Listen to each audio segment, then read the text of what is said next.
Sir என்னென்ன கேட்டகரியில் விருது நடிகர் நடிகைகள் தவிர என்ன சில கேட்டகரி வந்து கவர்மெண்ட்லேயே விருது கிடையாது. மேக்கப் மேனுக்கு, காஸ்டியூமருக்கு, சின்ன சின்ன டெக்னீஷியனுக்குலாம் அதெல்லாம் உண்டா? அப்புறம் குறிப்பாக பத்திரிகையாளருக்கு விருது உண்டா? எங்கள் டைமண்ட் சார் எங்களுக்கு ரொம்ப நாளாக கொடுத்துட்ருக்காரு.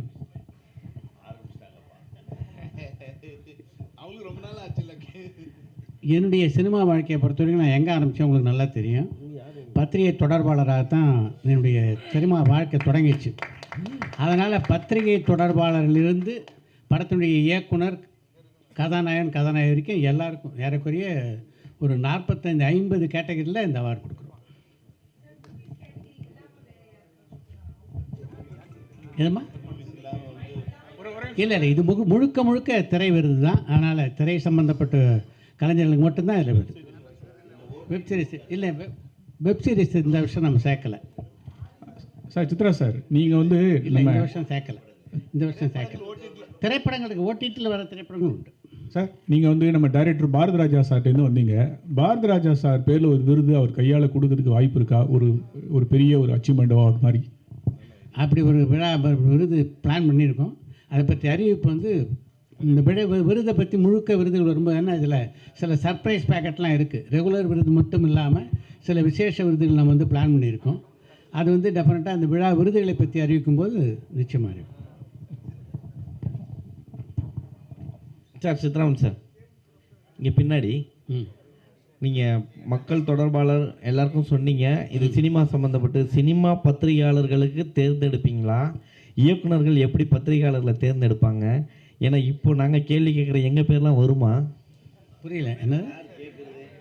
சினிமா பத்திரிகையாளர்களுக்கு சார் இப்போ இல்லை சிறந்த இயக்குனர் தேர்ந்தெடுக்கிற மாதிரி எங்களுக்கு திறந்த பத்திரிகை தொடர்பாளர் யார் எங்களுக்கு தெரியும் இல்லையா? இயக்குனர் தொடர்பாளர்கள் வேற சார், பத்திரிகையாளர்கள் வேற. பத்திரிகையாளர்கள் தான் நான் சொல்ற, தொடர்பாளர் மட்டும் இல்லை.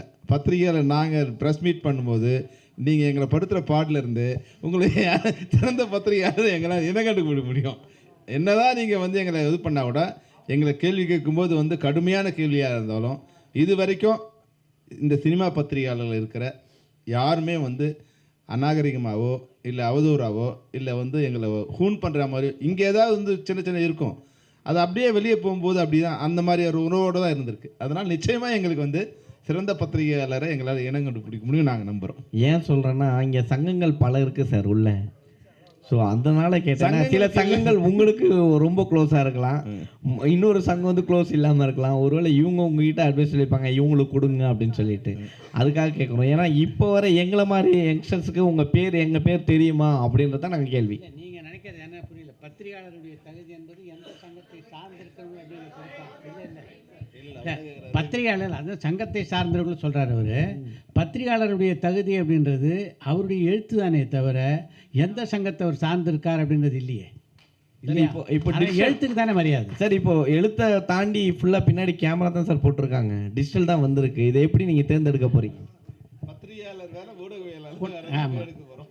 அதனால் பத்திரிகையாளர் தனி, ஊடகவியலாளர் தனி.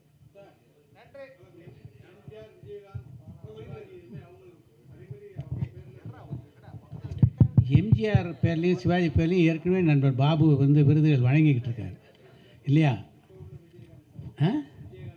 அது வந்து நம்ம கன்சிடரேஷனில் இருக்குது. சித்ரா சார் இங்கே சார் நீங்கள் கிட்டத்தட்ட 40 வருஷமாக இருக்கீங்க, 4 டிக்கெட்ஸ் மேலே இருக்கீங்க. ஸோ இந்த ஃப்ரேம் அண்ட் ஃப்ரேம் இவ்வளோ டிலே ஆகிறதுக்கு காரணம் என்ன? நீங்கள் முன்னாடியே ஸ்டார்ட் பண்ணியிருக்கலாம்ல, ஏன் உங்களுக்கு தோணவே இப்போ தோன்றதுக்கு காரணம் என்ன? இதுக்கு தான் அழகாக ஆங்கிலத்திலே ஒரு ப்ராவர்ப் சொன்னாங்க, பெட்டர் லேட் தென் நெவர் அப்படின்னு. அது மாதிரி ஏன் இந்த விருது வழங்குகிற விழாவை பொறுத்த வரைக்கும் வந்து நீங்கள் செல்லுமணி சொல்கிற மாதிரி இப்போ தான் அதுக்கு ஒரு கேப் வந்திருக்கு அப்படின்னு சொல்கிறாப்புல, அது ஒரு காரணம். இன்னொன்று, இந்த விருது வழங்கு விழா அப்படின்றதுக்கு அது ஒரு மிகப்பெரிய டாஸ்க். அதில் கால் வைக்கலாமான்னு ஒவ்வொரு வருஷமும் யோசித்து இந்த வருஷம்தான் துணிச்சலோடு இறங்கியிருக்கோம். ஏன்னா அதுக்கு முன்னாடி மிகப்பெரிய உழைப்பு தேவைப்படுது. இப்போ இந்த வருஷமே இது சாத்தியமாக இருக்குன்னா இந்த நண்பர்கள் இத்தனை பேர் சொன்னாங்களே இங்கே நாங்கள் உங்களுக்கெல்லாம் பக்கத்துணையாக இந்த விருது வழங்கும் விழாவில் இருப்போம்னு, இந்த நண்பர்கள் கூட்டம் தான் இதை சாத்தியப்படுத்தியிருக்கு ஆக்சுவலாக. சார் பாக்யராஜ் சார், இங்கே பின்னாடி சார் என்ன சொல்லுங்க சார். இல்லை இப்போ நீங்கள் பழைய படம்னா கதையை தேர்ந்தெடுத்து அழகாக இது வந்து ஒளிப்பதிவு, இது வந்து அழகாக எடிட்டிங் அப்படின்னு சொல்லிடுவீங்க, கதையை அழகாக பண்ணியிருக்காங்கன்னு சொல்லிட்டு.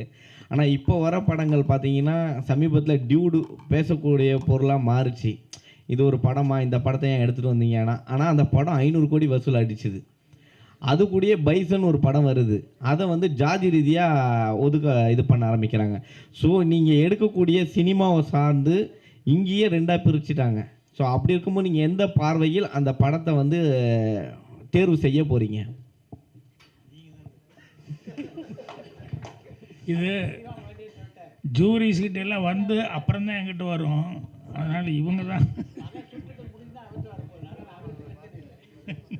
ஏன்னா இங்கே ஃப்ரேம் அப்படி தான் சார் போயிட்டுருக்கு. ஃப்ரேம்னு இங்கே சினிமா இல்லை, இங்கே ஜாதி டு ஜாதி அப்படின்னு தான் கொண்டு வந்துட்டுருக்காங்க. ஸோ அதுக்காக தான் இந்த ஜூரி வந்து அவர் பார்க்க பார்வை சினிமா அப்படின்னு பார்க்குறாரு. பட் ஆனால் கொடுக்கும் பொழுது இவருக்கு கொடுத்துட்டிங்களே, இதுக்கு ஏன் கொடுக்கல அப்படின்னு வரும். அதை எப்படி நீங்கள் அட்டாக் பண்ண போகிறீங்கன்றதுக்காக தான் கேட்குறேன் சார். விருதுகளும் அதை பற்றி விமர்சனங்களை வந்து ரெட்டப்படும் சார். சிறந்த பத்திரிகையாளர்னு எப்படி இனம் கண்டுபிடிப்பேன்னு கேள்வி கேட்டீங்க. அதை நான் தான் ப்ரூவ் பண்ணுறதுக்கான கேள்விகளை இப்போ கேட்குறீங்க. நிச்சயமாக திரைப்படங்களை நாங்கள் திரைப்படங்களாக தான் பார்ப்போம். எடுக்கும்போது ஒரு சிலருக்கு வந்து ஜாதி அவங்களுக்கு இருக்கலாம். ஆனால் நீங்கள் ஜாதி முன்னிறுத்தி இருக்கிற படங்கள் எதுவுமே மக்களால் எல்லாருமாலுமே அது வந்து ஏற்றுக்கொள்ளப்படுவதில்லை, ஒரு சிலரால் இருக்கலாம். அதனால் வந்து நாங்கள் திரைப்படங்களை பார்க்கும்போது அது திரைப்படமான இங்கே இருக்கிற எல்லாருமே நாங்கள் திரைப்படத்தை திரைப்படமாக தான் பார்த்தோம். இங்கே இருக்கிறவங்களாம் யாரும் எந்த ஜாதி எங்களுக்கு இது வரைக்கும் தெரியாது. 40 வருஷம் ஆகி கூட எங்களுக்கு தெரியாது. அதனால் திரைப்படத்தை பார்க்கும்போது திரைப்படமாக தான் நாங்கள் பார்ப்போம். நிச்சயமாக நீங்கள் அந்த கவலை விட்டுருங்க. நாங்கள் திரைப்படத்தை திரைப்படமாக தான் பார்ப்போம். We'll take one last question, please. Bhagyaraj sir, நீங்கள் ஜூரி தலைவரனால கேட்குறோம்.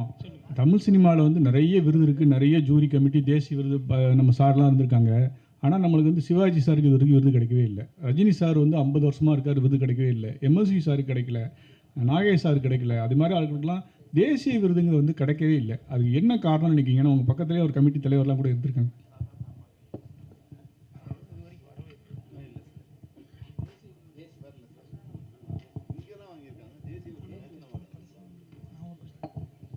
இது ஏன் தேசிய விருது கொடுக்கலன்னு நம்ம எப்படி எனக்கு புரியல, எப்படி சொல்கிறதுன்னு சொல்லி. அதாவது ஒரு பெரிய பிரச்சனை என்னென்னா, நம்ம இங்கே ரசித்து கொண்டாடுற திரைப்படங்கள் இருக்கு. அந்த திரைப்படங்கள் சமயத்தில் தேசிய விருதுக்கு அந்த வருஷத்துக்கு அனுப்புகிறதே இல்லை. அது யார் தப்புன்றது தெரியாது. இப்போ அவங்க அறிவிக்கிற தேதிக்குள்ளே நம்ம அனுப்பணும். அது சப்போஸ் அந்த நடிகருக்கும் தயாரிப்பாளருக்கும் பிரச்சனையாக இருக்கலாம், அந்த நடிகருக்கும் டைரக்டருக்கும் பிரச்சனையாக இருக்கலாம். இது ஏதோ கேட்டால் போகிற படம் கலெக்ஷன் ஆகிடுச்சின்ட்டு படத்தை தூக்கி போட்டு அந்த டைமில் அப்ளிகேஷனே போடாமல் விட்டுறாங்க. நிறைய படங்கள் அப்படி தான் மிஸ் ஆகுது. நான் ஒரு தேசிய விருது கமிட்டியில் இருந்ததுனால சொல்கிறேன். நான் நீங்கள் பார்த்து ரசித்த நிறைய படங்கள் வரலை. ஏன்னா அது என்ட்ரியில் இருந்தால் தானே, இப்போ அப்ளிகேஷன் போட்டால் தானே நம்ம போட்டிக்கு எடுத்துக்குவாங்க. ஸோ அது ஒரு பெரிய விஷயங்கள் இருக்குது. அதனால் இதை வச்சு நம்ம சொல்ல முடியும். ஏன் சிவாஜி சார் கொடுக்கல? சிவாஜி சார் வாங்கிட்டாரு, தேசிய விருது வாங்கலையா? தாதா சாஹேப். அந்த மாதிரி ஒரு அதையெல்லாம் கடந்த ஒரு விருது கொடுக்கறதுக்காக அவர் அந்த மாதிரி தான். அந்த காலத்துலலாம் நிறைய படங்கள் வந்து விருதுக்காக அனுப்பலை. அது ஒரு சாரார் மட்டும்தான் அந்த விருதுக்கு படம் எடுக்கிறவங்க அப்படின்ற மாதிரி வச்சு அவங்க மட்டும் போட்டு அவங்க மட்டும் வாங்கிட்டு இருந்திருக்காங்க. எல்லா படமும் இப்போ தான் வந்து கமர்ஷியல் படங்களுக்கு விருது கொடுக்க ஆரம்பிச்சிருக்காங்க. இப்போ வந்து இந்த ரிஷப் ஷெட்டிக்கு கொடுத்தாங்க. போன வருஷம் நம்ம அல்லு அர்ஜுனுக்கு கொடுத்தாங்க. ஸோ அந்த மாதிரி கமர்ஷியல் படம் இப்போது நம்ம தம்பி ஒரு தனுஷ் அவர்களுக்கு கொடுத்தாங்க. இதெல்லாம் வந்து இப்போ தான் கமர்ஷியல் ஹீரோக்களுக்கு கொடுக்க ஆரம்பிச்சிருக்காங்க. அது வந்து நம்ம எல்லாம் போய் கொடுக்குற அழுத்தம் காரணமாக நடித்தா கமர்ஷியல் படம்னா இது என்ன நடிப்பு நல்லா நடிச்சிருக்காரான்றது மட்டும் பாருங்கள் அப்படிங்கிற ஒரு வகையில் நம்ம பண்ணுறாங்க.